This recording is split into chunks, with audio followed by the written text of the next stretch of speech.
The emergency HOA meeting at Elmswood Estates was chaos. Nancy Bellows, our self-appointed dictator, stood at the front clutching her wooden spoon like a gavel, face purple, voice shrill enough to make dogs howl. "Glenn Mathers must join our association immediately," she shouted.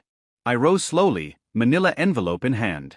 "Actually, Nancy," I said, "you've been living on my land for the past 5 years." The room fell silent. Her spoon clattered to the floor.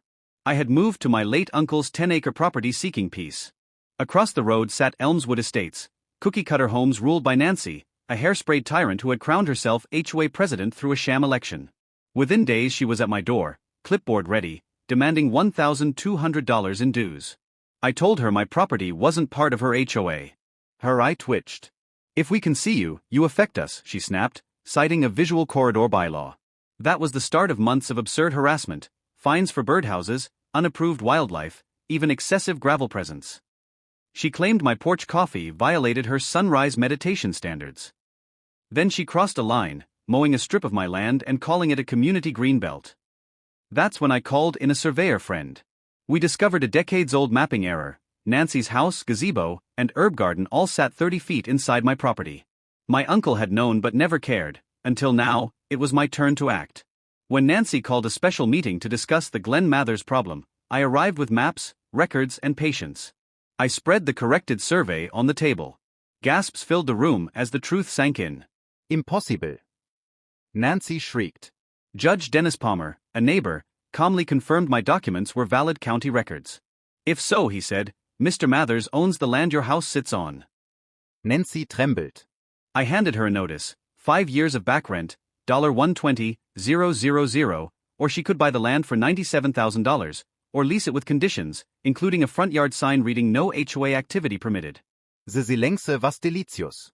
She refused, of course, filing a bizarre counternotice of HOA supremacy that claimed HOA law overrode property law. Only 3 people attended her protest: her sister, herself, and a confused neighbor who left early. So isuet. In court, Judge Blackwood dismantled her case. My evidence was airtight: surveys, deeds, years of harassment. Nancy's lawyer babbled about community harmony until the judge cut him off. "Are you arguing HOA rules override county law?" she asked. He wilted. The ruling: Nancy owed me $37,000 for land use, had 60 days to buy or lease, and had to pay my legal fees. Then the judge added, "I'm forwarding this to the district attorney for review of possible criminal fraud." Nancy fainted. Her wig hit the floor.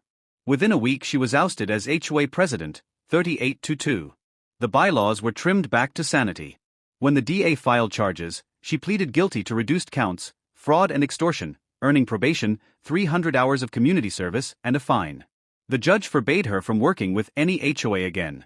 Now, when I sit on my porch with coffee in hand, I sometimes glance across the street at Nancy's trimmed-back fence line and the sign she finally agreed to post: "No HOA activity permitted." The birds still use my uncle's old boxes, the deer still wander through the pines, and for the first time in years, Elmswood Estates is quiet.